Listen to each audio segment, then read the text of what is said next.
பெஞ்சல் புயல் காரணமாக தமிழகத்தின் கடலோர மாவட்டங்களில் கனமழை கொட்டி தீர்த்தது. பெஞ்சல் புயலால் விழுப்புரம், திருவண்ணாமலை, திருப்பத்தூர், கிருஷ்ணகிரி போன்ற மாவட்டங்கள் பெரும் பாதிப்புகளை சந்தித்தது.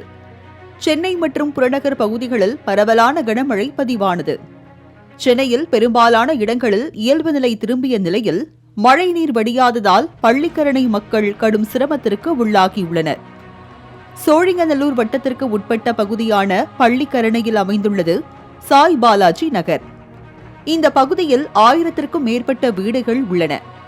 அண்மையில் பெய்த கனமழையால் சாய் பாலாஜி நகரில் உள்ள வீடுகள் மற்றும் சாலைகளை வெள்ள நீர் சூழ்ந்துள்ளது.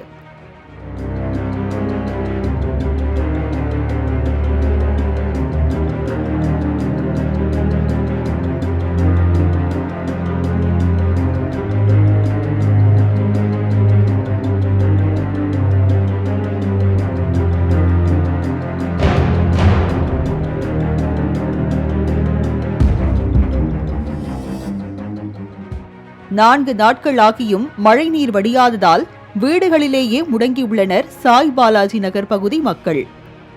மழைநீருடன் கழிவுநீரும் கலந்து தேங்கியுள்ளதால் பொதுமக்கள் அத்தியாவசிய தேவைகளை கூட பூர்த்தி செய்து கொள்ள முடியாத நிலை ஏற்பட்டுள்ளது. மழைநீரில் பாம்புகள் அடித்து வரப்பட்டுள்ளதால் குடியிருப்பு வாசிகள் வீட்டை விட்டு வெளியே வருவதற்கே அச்சப்படுகின்றனர்.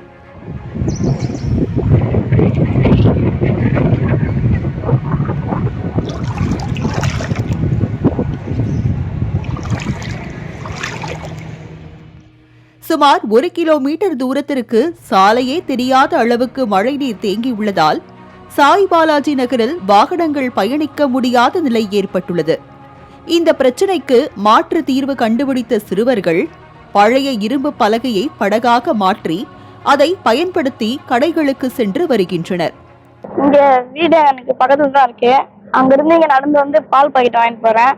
அங்கிருந்து இங்க நடந்து வர முடியல. அதனால வீட்டு பக்கத்துல இருக்கிற அந்த போட்டை இந்த இருமை போட்டாக எடுத்துட்டு வந்திருக்காங்க. இந்த இடத்துல நடந்து போனாலே கால் ஃபுல்லா சேர்த்து புண்ணாயிருது. கழிவு நீர்லாம் இங்க கறந்து வருது. ஏதோ ஒரு ஏர்ல இருந்து இது உடஞ்சிச்சுன்னு சொன்னாங்க.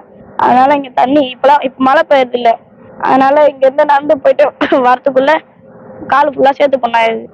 இங்க இருந்து அந்த லாரி நடந்து போனாலே இடுப்பு அளவு தண்ணி வருது.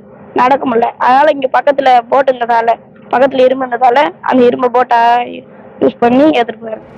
சென்னையில் பள்ளிகள் வழக்கம் போல் இயங்கினாலும் இப்பகுதியை சேர்ந்த மாணவர்கள் வீடுகளிலேயே முடங்கியுள்ளனர். மழைநீர் சூழ்ந்துள்ளதால் உணவு, குடிநீர் இல்லாமல் தவித்து வரும் தங்களை அரசியல்வாதிகளோ அரசு அதிகாரிகளோ கண்டு கொள்ளவில்லை என்று குற்றம் சாட்டுகின்றனர் சாய் பாலாஜி நகர் பகுதி மக்கள். தொடர்ந்து தண்ணி ஒரு 3 அடி தண்ணி இருக்குது. ஆனால் வண்டிகள்லாம் வரத்துக்கு போகிறதுலாம் கஷ்டமாக இருக்குது. வண்டி வரத்துக்குள்ள கஷ்டமாக இருக்குது. தண்ணி குடிக்க தண்ணி கஷ்டம். இப்போது குளிக்கிறது கொள்வது எல்லாமே வாங்கி தான் யூஸ் பண்ணுங்க. வாங்கி யூஸ் பண்ணால் அந்த தண்ணி வண்டி வர்றதுக்கு கஷ்டமாக இருக்குது. ரொம்ப கஷ்டமாக இருக்குது. ஆனால் வேணால் ஹாஸ்பிட்டல் போனோம் கொள்ளணும் கஷ்டமாக இருக்குது. தண்ணி வடியலை. ஆனால் தண்ணி வடிஞ்சிடும். ஆனால் என்னன்னு தெரியல, 2 நாளாக வடியே வரல. நான் இன்னும் வரைக்கும் பள்ளிக்கரணையில் வெள்ளத்தால் பாதிக்கப்பட்ட பொதுமக்களை மீட்டு எதிர்காலத்தில் மழைநீர் தேங்காத வகையில் வடிகால் திட்டங்களை செயல்படுத்த வேண்டும் என்பதே அனைவரது கோரிக்கையாக உள்ளது.